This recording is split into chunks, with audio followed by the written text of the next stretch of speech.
Hey, what's up guys? My name is Slcmof and I'm back again with another video, and in this one I want to talk about Insomniac's Spider-Man game, which is coming exclusively to the PlayStation 4, presumably in the year of 2017. So with a variety of superhero games coming out in the 2016 to 2017 window, and also a lot of excellent Spider-Man games having come out on PlayStation 2 in particular, and also other last generation consoles, how can Insomniac top the previous Spider-Man games? Although they're certainly not viewing this in competition with them, this is just my thoughts, having played many of them, how Insomniac can make the best Spider-Man game of all time. So these are just my thoughts, so be sure to leave yours in the comment section below. What do you want out of Insomniac's Spider-Man game? And without further ado, let's just get right into the list.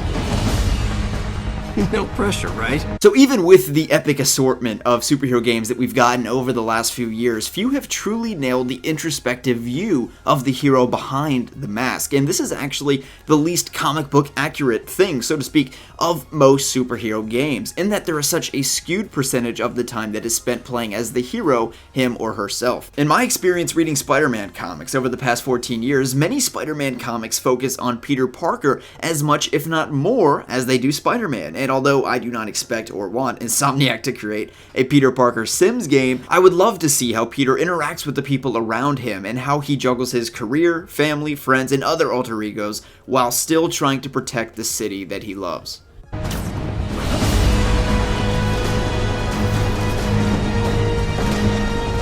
So in my personal opinion, no superhero game has really yet engulfed us deeply in the vastness of the comic book world that we are playing in, and this is with the exception of games with more confined environments, such as Batman Arkham Asylum and Batman Arkham City. As great as the Arkham games were and are, Knight and Origins failed to provide us with the grandeur of what it meant to patrol the streets of Gotham City, and when Rocksteady announced that Arkham Knight would take place in the heart of Gotham itself, the final product really failed to capture the scale of that world. With that being said, Arkham Knight was still a phenomenal game, and Insomniac Spider-Man doesn't need to get this right to be a good game per se, but it certainly does need to get it right if it wants to be the best Spider-Man game of all time.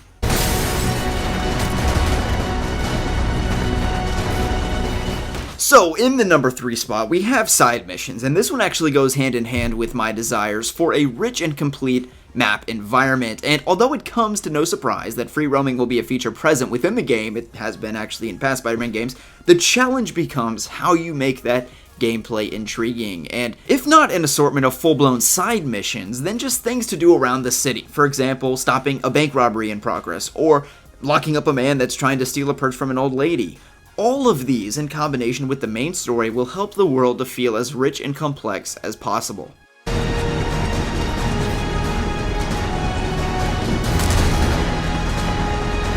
So now let's talk about movement. In a recent interview, Marvel Games director Bill Roseanne, I believe I say it, elaborated upon why he chose Insomniac Games to develop the new Spider-Man game, which is reportedly one of the many yet to be announced Marvel games. And by reportedly, I mean confirmed. I mean, somebody at Marvel confirmed it, but we just don't know what those games are. In his explanation, he elaborated upon Insomniac's ability to create strong and compelling yet fun action-adventure games, and this is certainly true. You can look at games like Ratchet & Clank for the fun aspect. There's no lacking of it in Insomniac titles. Additionally though, Insomniac is no stranger to creating games with phenomenal movement mechanics. You can look no further than the 2013 Sunset Overdrive, which is, interestingly enough, an Xbox One exclusive. As mentioned previously, one of my biggest hopes for the game is that New York City feels rich and expansive. However, this must go hand in hand with the fluid movement system to avoid making transversal of the world feel laborious or clunky. With Insomniac's track record in this category though, I have no doubts that Spider-Man's movement will feel as fluid as ever.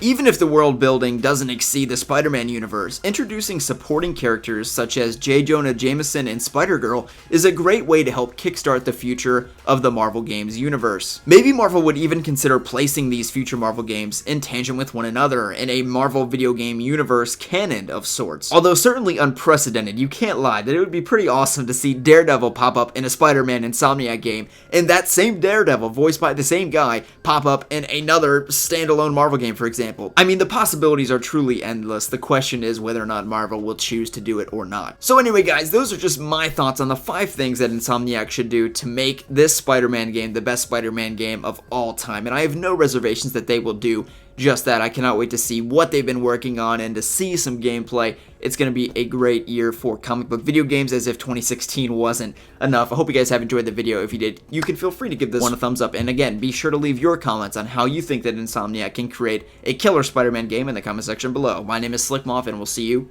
in the next one.